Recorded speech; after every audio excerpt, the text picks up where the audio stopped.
Yo, yo, yo. What's up, everybody? Welcome to the Payoff Pitch presented by Fantasy Phenom, 510 edition. I'm Kyle. That is Mike. We're back breaking down what is now a 8-game main slate. What's up, Kyle? What's up, Phenoms? Welcome back to the Payoff Pitch. We're here to bring you those 8 games hour before lock, so just rock with us until your lineups are locked in. Great night for me last night, man. How'd you do? Same. Amazing night for myself. We, hold up. There we go. Bam. All right. Dude, so the pitcher projections stay on point. The top 4 projected guys had good games yesterday. We had a couple outliers in... Damn it. Ubaldo Jimenez had a good game until the 8th inning when they, left him in there. Someone else had a good game that we didn't have scored well. But on the flip, I am noticing somewhat of a trend in being able to use those to also pick against them. So again, it's finding the guys that are in red, the opposing batters that are in green, kind of picking from there. I used it today. Zach Eflin was red on our sheet, and the Mariners were green all over, man. And them in Houston were the stack to go. Yeah, I think Santiago was another one of those outliers. Him and Straley. Right. That's right. But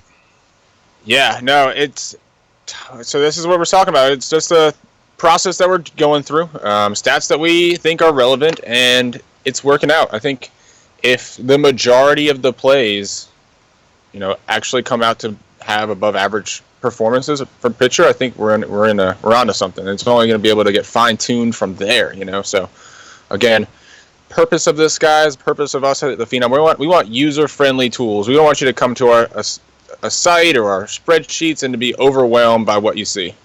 We're trying to make things super easy for you guys to understand. There's enough stats and crap in baseball as it is, so that's our goal. Look at this right here, man. Ben Gamble, 11.2. Robinson Cano, 15.16. Kyle Seager, and Danny Valencia. All 4 of those guys. If you had those 4 stacked, you should be in the green, my friend. Should be in the green. Yeah.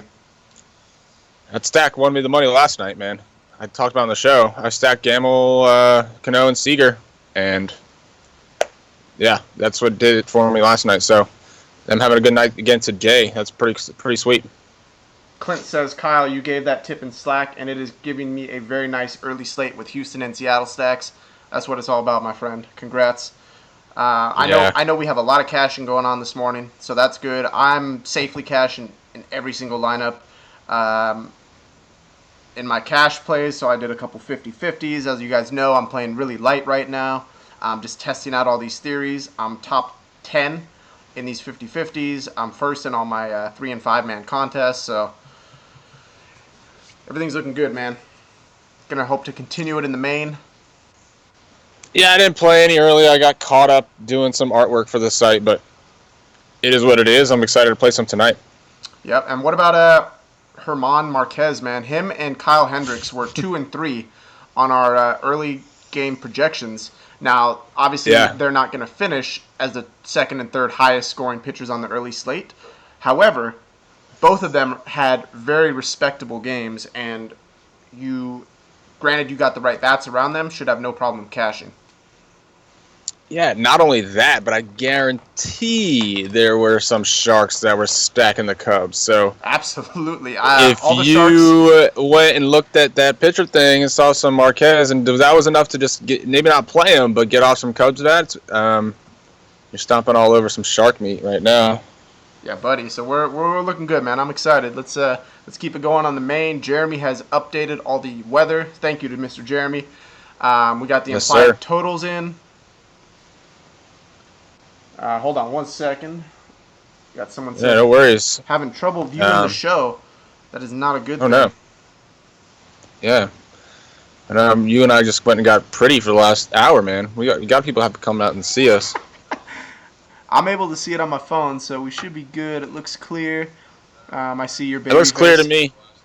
Yep, that's me. So, again, this is if you guys are new to this is what we do game by game. This is our spreadsheet. If you'd like to have it for yourself to use on your own computer at your own time, just let us know. 7-day free trial. There's more to come, I guarantee it. This has grown since day one, and it will continue. We're good. The thing is up. All right, so Steven Strasburg, Wade Miley. Yep. Where are we going? Wade Miley is having a hell of a year, man. Yep. This is the second part of this home and away hockey thing that they're doing in baseball. We saw earlier this season with Tampa and the Marlins. I guess they're doing with like the teams that are like close by. So you get the nice little shift for Miley, I guess. Go into the National League, you lose a batter. A little bit of a part shift. But like you said, it's been a hell of a year for Miley. Does it keep up, do you think? Dude, 30% strikeout rate so far this year. That is unreal. I mean, so here's the argument I can make for Wade Miley's success to continue, Mike. We talk about ground ball pitchers that can strike out batters, right? Charlie Morton went out, had a game yesterday. Wade Miley, if this trend continues, if he can keep the balls that are batted in play on the ground and continue to miss bats, that's an elite combination. Yeah, just kind of playing off what you're saying. He has a career 1.62 ground ball to fly ball. It's 1.52 this year, so kind of playing his style. A little bit of a luck factor, I think, coming in with Miley. He has a 90% left on base average. An ERA just over 2 with an xFIP of 3.7. So, hey, you know what though? That xFIP of 3.7 is average. It's not bad. Yeah, it's not bad. So it does say there's going to be some regression, but probably not to the fact that he's going to be a bad pitcher. He's still going to be a decent pitcher this year. Maybe he's turned the corner a bit. I mean, he's been in the league, I think, probably like 5 years. I think he was with the D-backs for a while. But, yeah, so he's a lefty.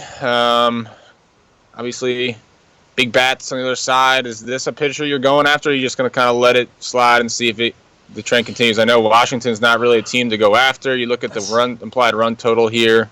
I'm not really thinking Miley today. Yeah, Sam, I don't think I'm going to pitch Wade Miley. He's a very GPP style play. I mean, Ubaldo just went out and had himself a very respectable game, who I think is obviously a worse pitcher. Do I think I'm going to attack Washington with Miley? No. But I don't know if I'm going to stack against him. I mean, he's a month into the season, 5 starts in, and he hasn't, and I quote, regressed yet. His xFIP is right at average. I don't know if he's someone I want to attack. Yeah, I don't think so either, man. Or at least, like, if I'm going to attack him, it's expensive if you want to attack this guy. I mean, you look at the price. I mean, that's obviously the Nats. I mean, if you want to play Trey Turner, I think I'm thinking him and Wieters because you're looking at, like, position scarcity as well. That make those two guys better plays, being shortstop and catcher. And they're just kind of expensive. I mean, you got Wieters is the highest priced catcher on the slate at $3,800.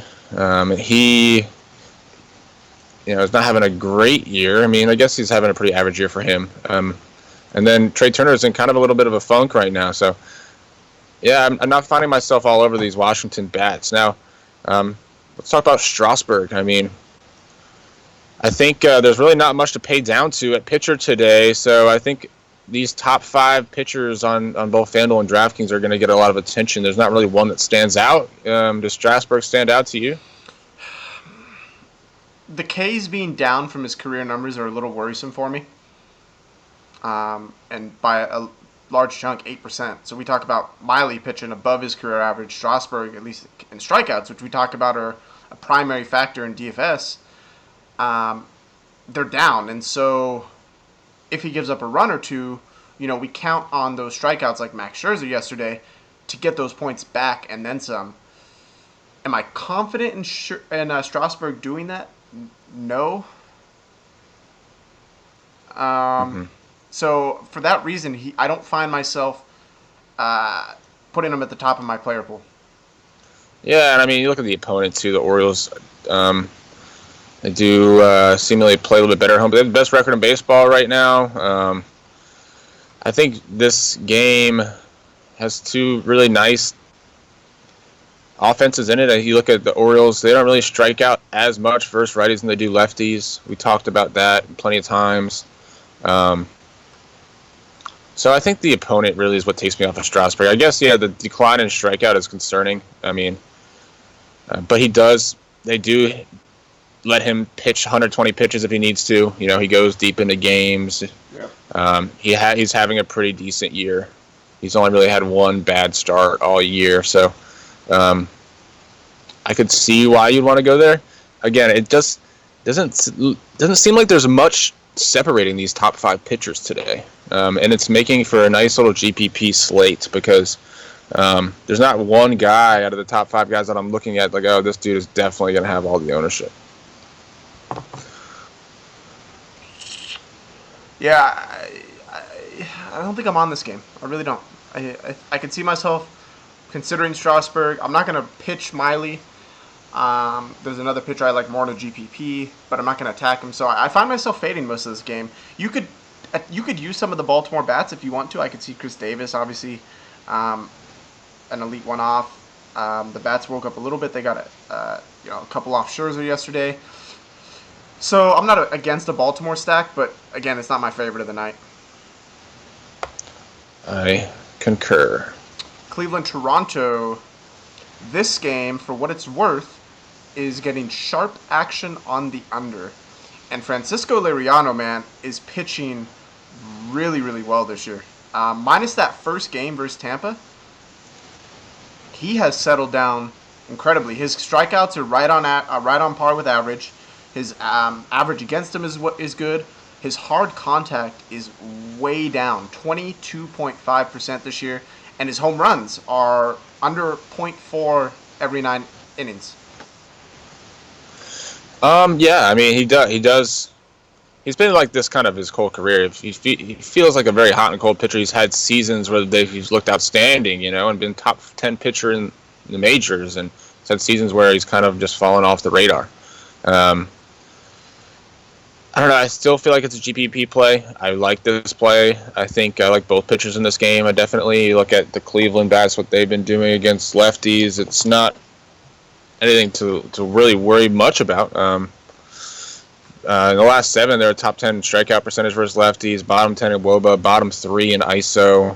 Over the course of the season, they're bottom 10 in ISO and WOBA, as well as home run per fly ball versus lefties. So definitely attack Cleveland with lefties. He's just very up and down. I'm looking at his DraftKings log. It looks like 3 out of 6. So he's the cheapest he's been all season, 7,700 on DraftKings. Makes it a very interesting play, definitely a tournament play. I'm also, like I said, I'm looking at both pitchers in this game. I'm also looking at Salazar for what he's been doing this year. He's having a great season. His strikeouts are way up. He's striking out one out of every 3 batters right now. Yeah, and he looks electric too in it too. I think and this Toronto stuff team, looks good. We just saw what Nascar went out and did. And he had a good start last time out too. I think an Eric Hosmer home run, I think, knocked him out. It was a 3-run home run. He was pitching real well, and then knocked him out of the game early. You look at hard contact to fly ball. That's something that we're looking at a lot more. That means it's a lot of can of corns, right? High fly ball rate, low hard contact rate. Yep. That's something that I'm definitely looking at. He actually, if you look at the slate, that's of all the pitchers on the slate, he has a top 5 hard contact and fly ball percentage. Right. So I think I'm still going Salazar over Liriano, but I like both those plays a lot. I guarantee Salazar is going to be a lot higher owned. I mean, almost definitely. But I think Liriano could be a sneaky play today. I don't know how high owned Salazar is going to be with Darvish and Strasburg on the slate. I would bet that Strasburg is the lowest of the 3 owned, but I don't think Salazar gets as much ownership. And you have Archer against Kansas City. I don't think Salazar gets as much ownership as you think, Mike. At least on FanDuel. Really?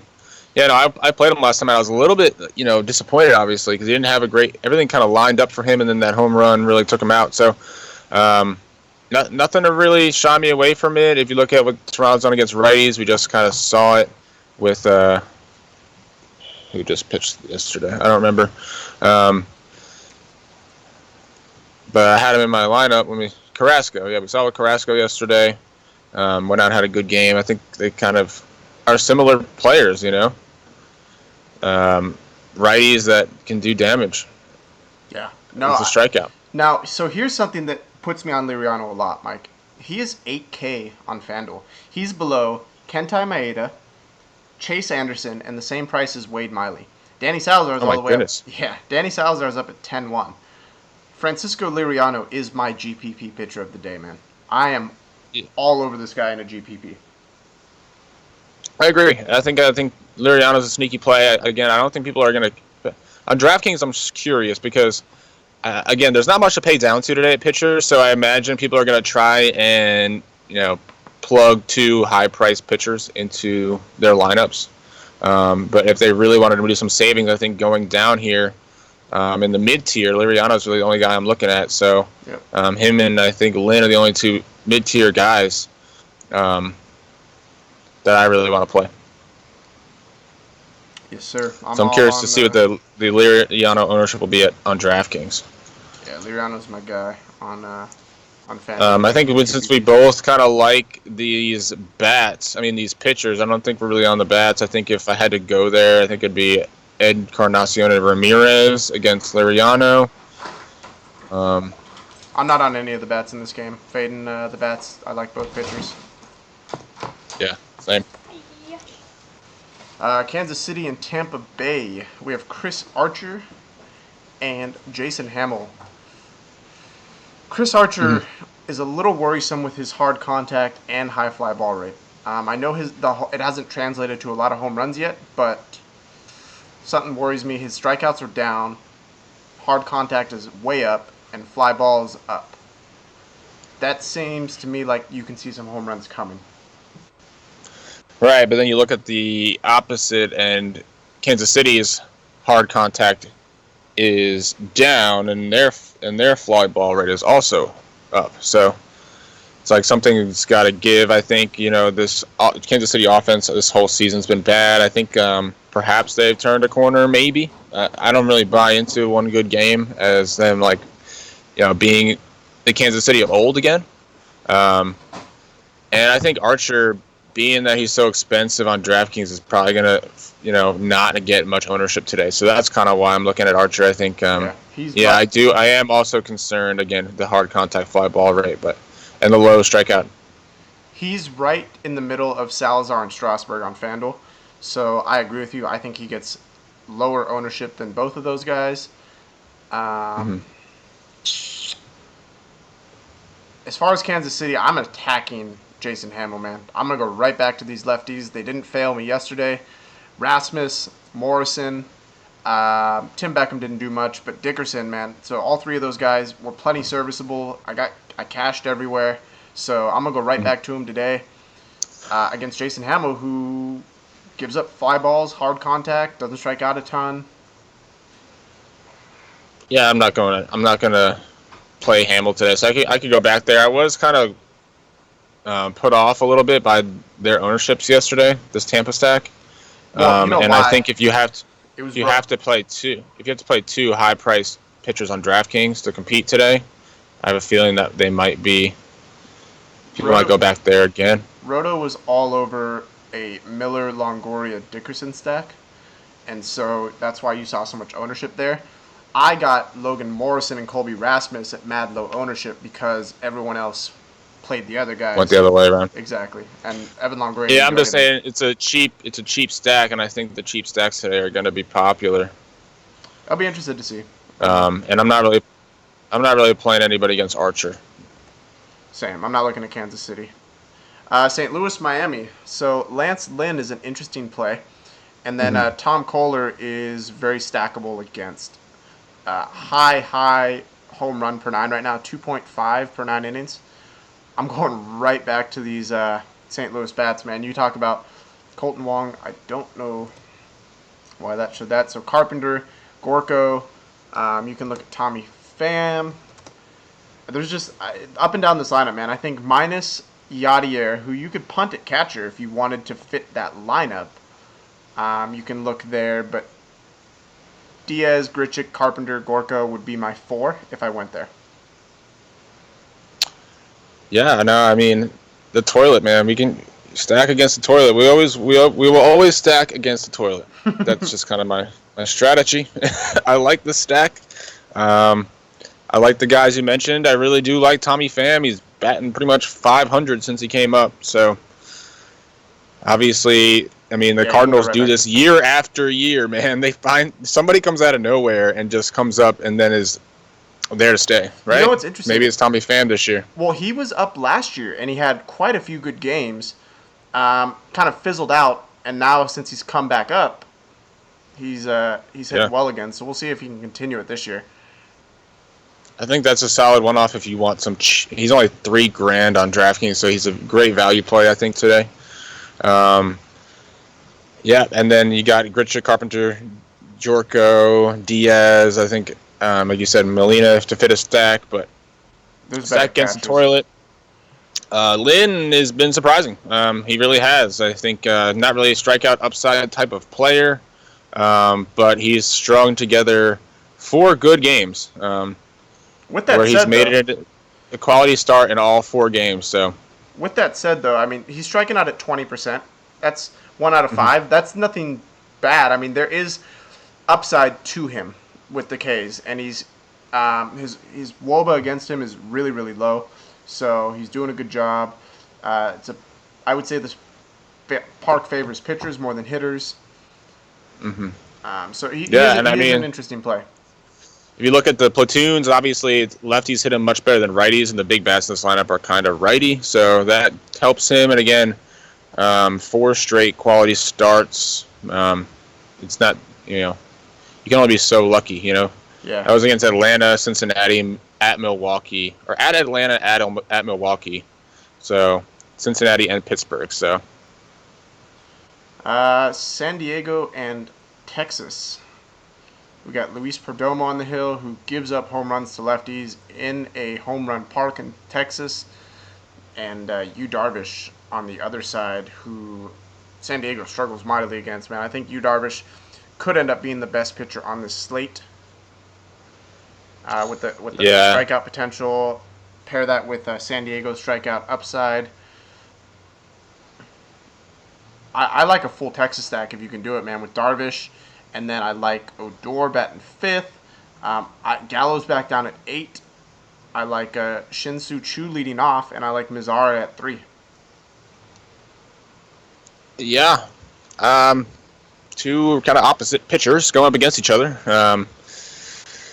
Don't know much about Luis Perdomo from just a visual standpoint. I don't know what kind of pitcher he is. I don't really have any hot takes for you. He seems like he's having a good year. That's all I got to say. Darvish, he's got the matchup for sure. Look at strikeouts. He's the strikeout pitcher with the strikeout matchup on this slate. Immediately when I looked at the slate, I saw him playing San Diego, and I thought, this guy's going to be the chalk. Yeah. I don't know that is true or not, but I think his ownership will be at least 20% today, just based off of me playing DFS every day, and I haven't really listened or tuned in any other shows or anything to confirm that. That's just my thinking. Your take on it, yeah. Yeah, and I think you can attack Perdomo. I think the lefties are in play, obviously, and I mean you got Napoli who can always hit a bomb. I don't know. I'm not completely off of Texas, and I feel like no one's really going to go there today against a really bad pitcher. Yeah. Yeah. No, I'm on Texas, man. I like it. The stack is expensive. I think some of the higher priced guys, but I look more so towards Odor, Gallo, and Mizar. Mizar is not so much a home run threat as he is.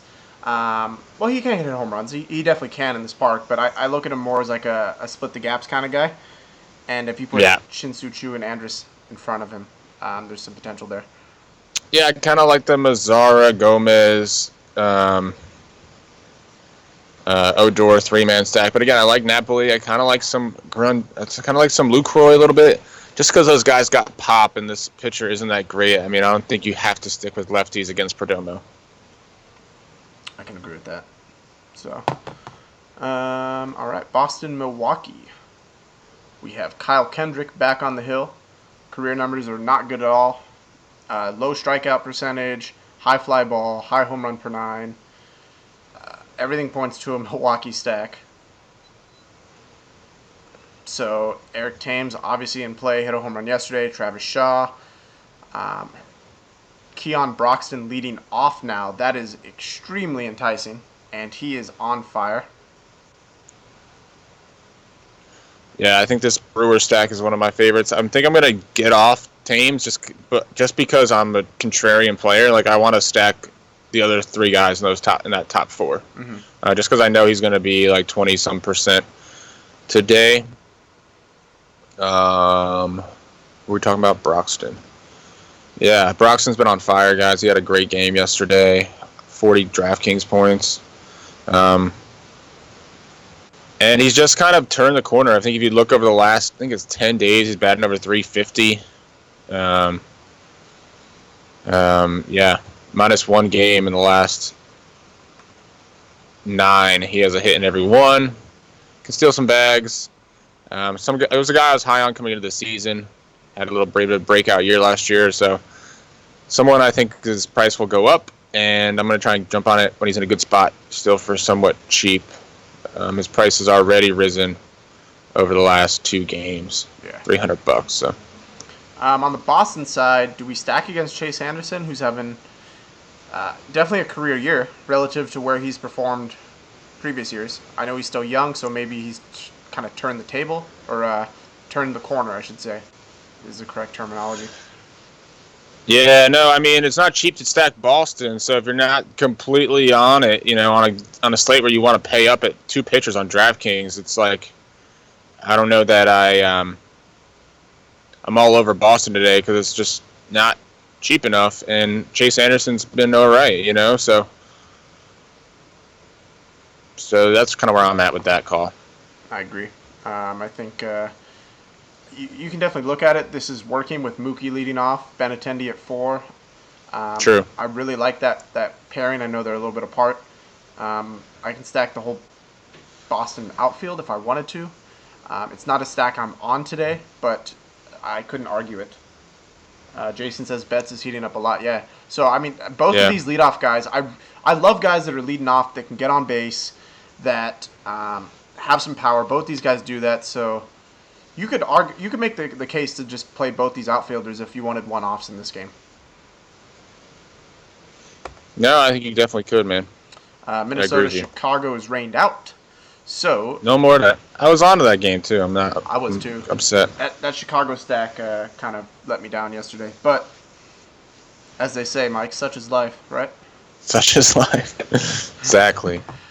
Detroit at Arizona, high implied total, 10.5. 2 pitchers that I wouldn't say are good by any means. Zach Godley had a good first outing, strikeout-wise, good for his career numbers, I guess you could say. But I definitely think he's targetable tonight. I think an Arizona stack is chalky. Yeah, I think. Again, I'm just speculating based on playing DFS every day, but whenever there's a subpar lefty on the mound in Arizona, it kind of screams play the D-backs, right? Mm-hmm. This lineup's pretty much built for lefties. I imagine Goldschmidt, I just talked about with Thames, I think those 2 guys are kind of going to split ownership today at first base.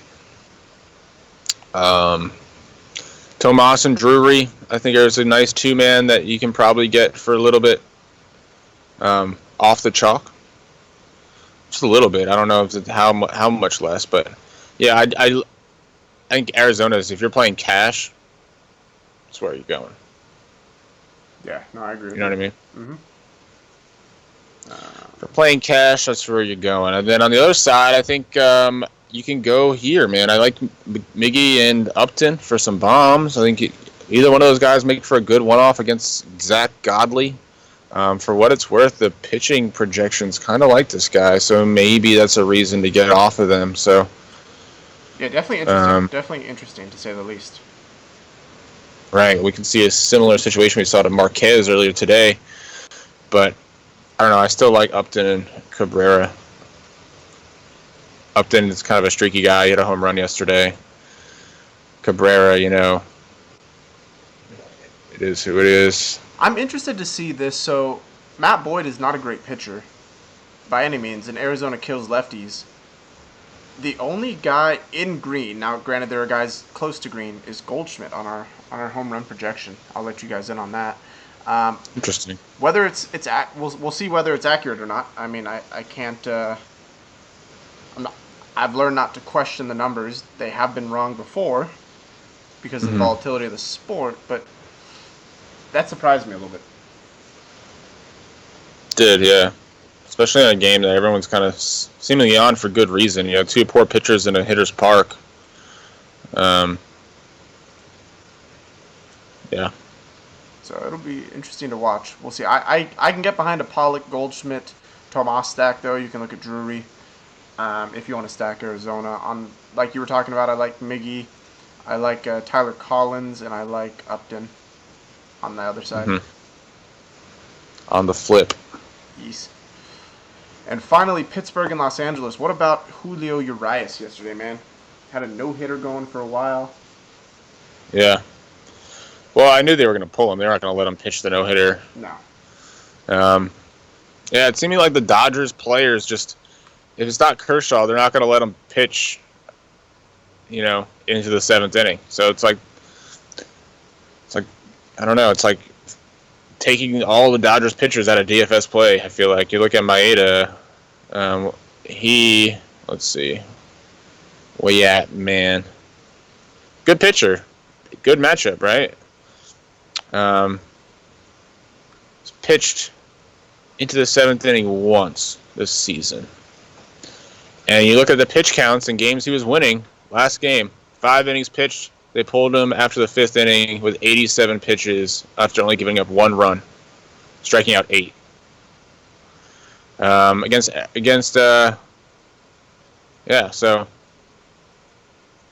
I don't know, that's kind of concerning, right? I mean, this lineup's out, by the way. Let me update it, and then we'll have all lineups in. You know what I mean, though? If the guy's striking out 8 and pitching a good game, yeah, why take him out? So that's somewhat concerning to me. He's not had a great season either. I don't know. I'm not really on Maeda today. Are you? I'm not. Surprisingly, he's projected as Jock Peterson. Yeah. So he's projected as the 3rd highest pitcher on the slate, according to one of our viewers. So that'll be interesting to watch for. Personally, like I said, I'm not on him, but oh wow, they moved Bellinger to first base now on FanDuel. I know he's been there. Well, he's a first, yeah. But he was outfield for a while. I know he played outfield in the minors most of his career. See, I always thought he was a first baseman. I don't know. Maybe I'm wrong. I thought he played outfield. I could be wrong as well. It rarely happens, but it does. Stop. Looking for Jock Peterson. Where are you, bro? He's leading off. Looking for his price. I know. I'm looking for his price on DraftKings. Oh, I was like 3,600. 3,600 for Jock Peterson. Really like a Dodger stack today, guys. That is one of my favorite stacks of the day against Cool. Chad, who thinks he's cool. Same. No, that was a stretch. It's all right. Dad joke. Yeah, just hasn't been. Guys will stop playing well. So, Dodgers, we see them. They hit righties. They can pour it on. This team is pretty good.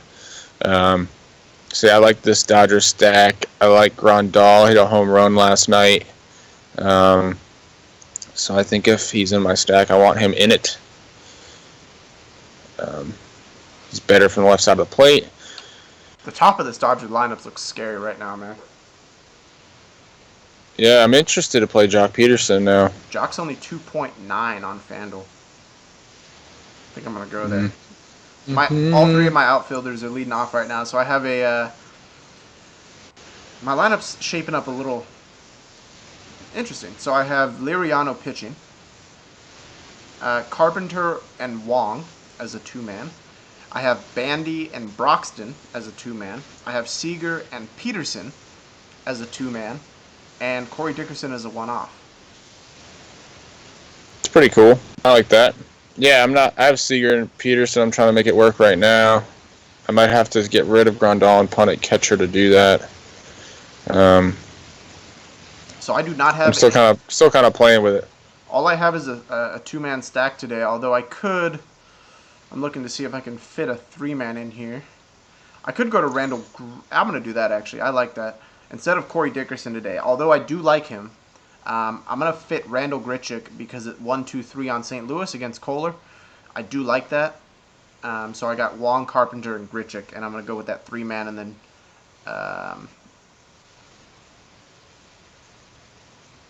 yeah. Oh no, I do have like another three-man in there. I have Shaw, Bandy, and Broxton. So I have two three-mans and a two-man. So that's what I'm rolling with right now. We'll see if that changes, but yeah, we're on the same page then, I think, because I have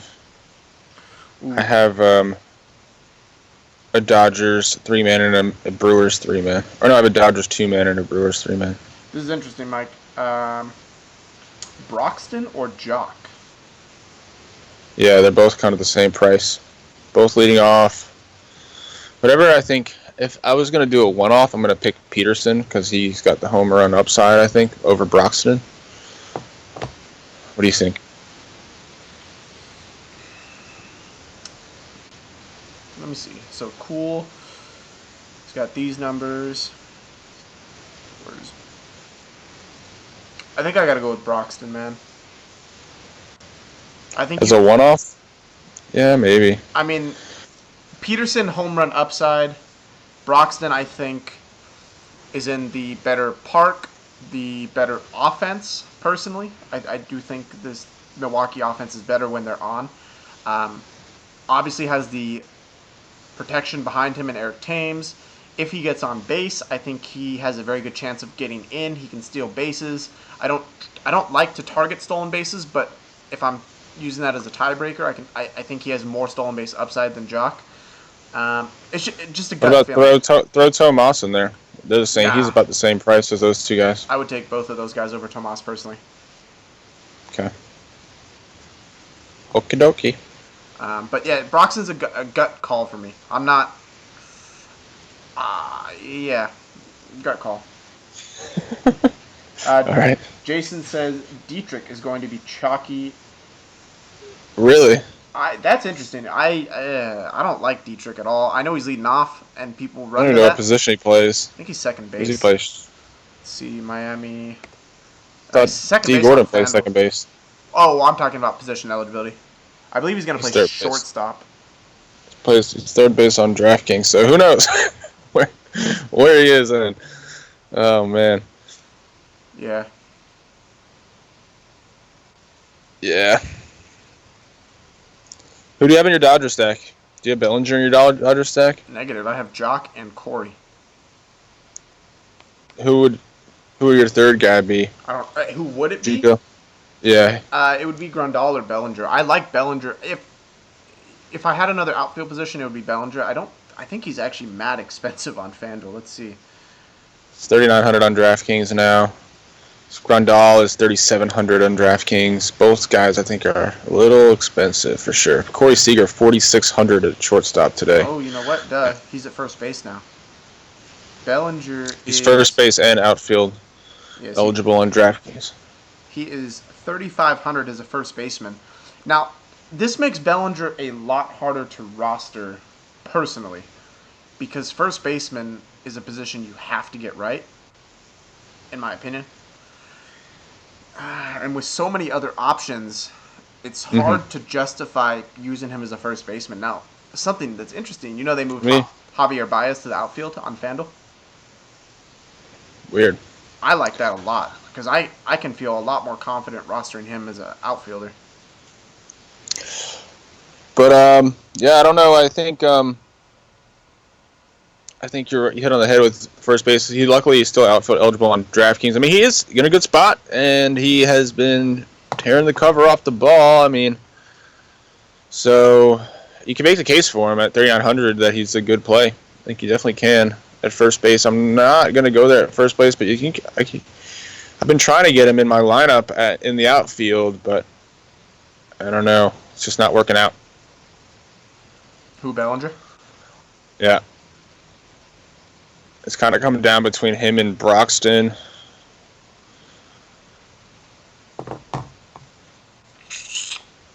I think I go Broxton. Crispy That's says what I have. Outfielder Thomas Bellinger and Worth with contrarian Washington stack.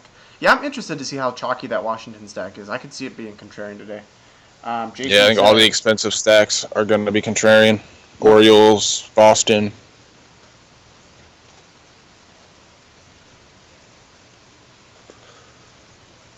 What does he say? look how much Lynn struggles against left-handed pitching on top of leading off at 2.1. Oh, I see what he's saying.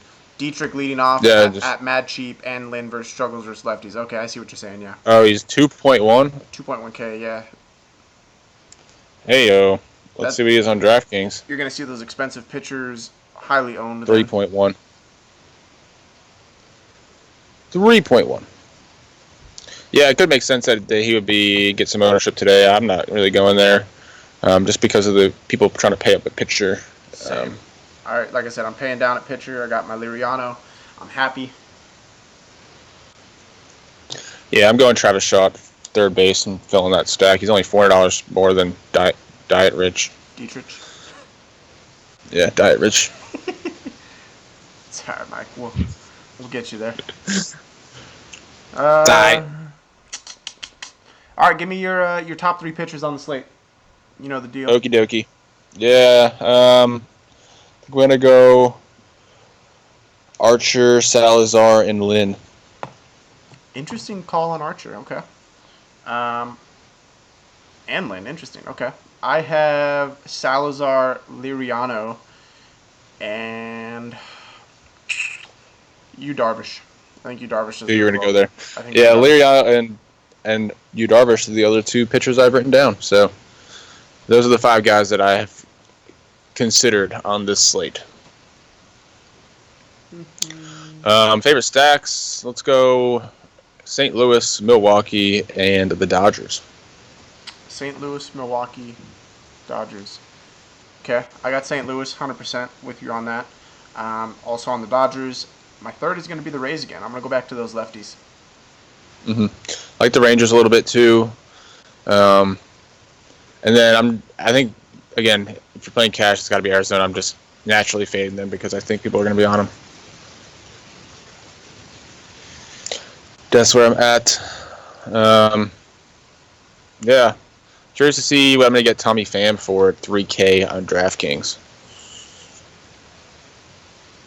3K. I think similar to Diet Rich, I think people trying to get some value might be on him. He's still 2.6 on FanDuel.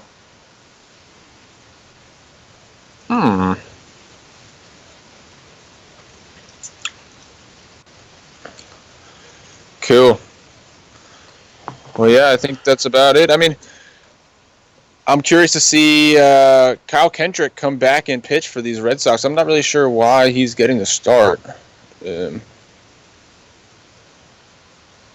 haven't really heard anything about that. So I'm hoping that it's the Kyle Kendrick of old, and these Brewers bats in Miller Park will take advantage. Yeah, absolutely. That's what you're hoping, man. Crispy says, hard doing this without the sheets. Absolutely, man. The home run projections and the pitcher projections were on point in the early slate.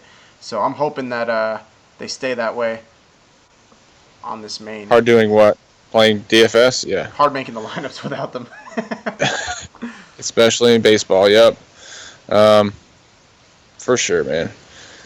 Yeah, it looks like our home run projections do like a St. Louis stack, too. So that's interesting.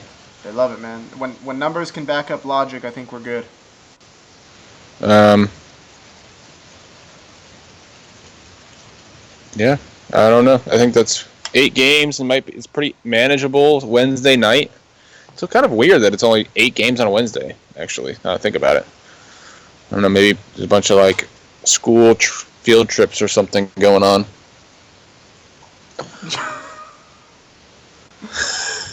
I don't know where you come up with this shit. I really don't. I'm serious, man. They do a lot of. They have elementary school day or like camp days in the middle of the summer where they have a lot of day games across the league. But it's unusual to have a bunch of day games on a Wednesday. True. And then again tomorrow. Usually it's a Thursday. Yeah, Thursday usually there's a lot of off days, so it's usually a short slate. Thursday's usually the getaway day. So it's not that there's a lot of day games on Thursday. It's just a lot of travel days. Exactly. So it's weird to have a lot of day games on a Wednesday, but it was nice. Watch some baseball today. Real quick, as always, a couple things to look forward to on the Phenom channel. Jay and Ant will be doing their Fast Facts video tomorrow for you guys, so look forward to that. That is always a fun time listening to those two. And we are a week out from Anything But Ordinary. That is going to be a interesting show, to say the least, between Theo and I, debating sports topics, life topics, anything in between, man. And I would say Anything But Ordinary fits Theo and I quite well. It's going to be an interesting show, guys. I would definitely try to tune in and see if you can get on their wavelength. I don't know if it will happen, but you can try. It's going to be... You're going to see Theo and I in our patented Santa hats again. We'll bring those back. Great.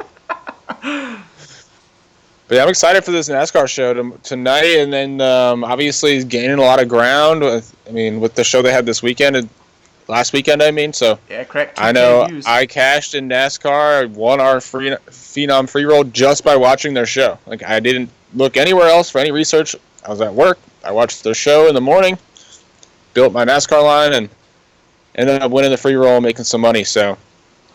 And got pretty entertained in the process. So it's a good time. I definitely think you guys should tune in and just give NASCAR a try. Again, we have free contests, so if you don't want to invest any money in playing fantasy NASCAR because you've never played, similarly to golf, the free contests for golf, those are open right now. And if you want in, hit us up on Twitter or find us on Slack. And it's free to join. It's a way to start playing without playing money. Yeah, absolutely. The free contests are awesome. There obviously are incentives to be won at the end of the year with our playoff system that we're putting into place. You do have to be a pro member in order to receive those prizes. Or qualify, yeah. Yeah, qualify. We do keep a running point total for everybody, but only people that are with us at the end of the day. So even if you aren't with us now and you're getting points, if you subscribe before the championship, you still would end up qualifying. I love this, man. Everybody's in Slack right now posting their winnings from the early slate. A lot of Seattle-Houston stacks. There you go. So that's what's up, man. As always, if you guys, like you said, 7-day free trial, man. Nothing to lose. You can cancel it. No harm, no foul, but I don't think you're going to want to. And that's the thing is, like, a lot of people, you get your hands on the sheet. You have it all day. You can mess with it whenever you have time to, instead of having to watch this show. There's that, but it's also everybody in the morning. They look at the Excel sheet, and then they start making their lineups, and then they start doing their own research, and then everybody comes back in Slack, and it's like we all come together and almost have like it's a family style sharing affair. Yeah, exactly. Sharing of everything. So that's the best part of being a Phenom, I think. Being in Slack and talking to everybody. And it's always a good, for sure. It's comedy relief. Even on our bad nights, when we don't cash, you can always count on it as a relief to come back in and humor up. Yeah, and if you're new to this too, it's a way to kind of get in there and see who's talking a lot. I mean, and kind of you can message people one-on-one and be like, look, I'm new to this. Like, I really don't know my way around DraftKings. Like, what contest should I be playing? Things like that. So absolutely, it's a pretty fun time. Get in, let us know. Hope you guys enjoyed the show today. Hope you guys cashed tonight. I'm looking for 3 in a row for me. So hell yeah, buddy. Same here, man. I'm cashed last night. Cashed on this early. These pitcher projections are helping me a ton. I've gotten the right pitcher the last couple days. So again, shout out to Jeremy. Yo, and by the way, man, Jeremy, this guy doesn't stop. He is now working on PGA projections. Oh So this guy is just a math wizard. Look out for those. He's going to get together with Tannery and his golf posse of Graham, Scott, and Orlando. So again, I encourage you guys to get in that PGA free contest. So start playing this week. Then when those projections come out, maybe before next week's thing, or maybe at least you've started playing and you kind of familiarize yourself with the players and what missing a cut means and the stats to look to. So definitely a lot of a growing amount of money in golf when it comes to DFS. Even if you don't watch the sport, but you're into making money, there's a lot of money in these golf contests every weekend. One of the Phenoms came in 17th in the 5K solo shot for the early. Goodness. That is what's up. Cashing everywhere, man. Today's a good day. I'm feeling confident about this main. So I see that now. It's Bobby. Yeah, buddy. Congrats, Bobby. Jag says great call on Gamble last night. Did it again this morning. Yeah, won me some money last night. I broke 200 on FanDuel for the first time ever. I only play in the free contest on FanDuel. It was just one of those nights. So, all right. Well, thank you guys again for tuning in. Again, look forward to those upcoming shows. The Phenom brand is starting to branch out. We'll be delivering all sorts of content for you guys. We're going to expand as more than just a DFS show. So, kind of some tweener shows to keep you guys happy. If you're ever bored, want some comedic relief, we'll get that for you.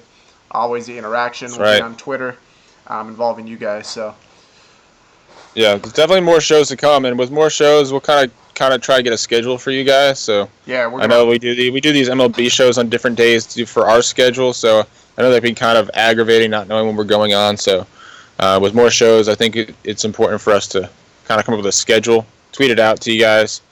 So that's something that we'll work on. It's something that we've definitely noticed. Yes, sir. So, all right, guys, we'll have a wonderful day. We'll see you in Slack, and we'll see you tomorrow, hopefully, with some more cash and stories. Yep.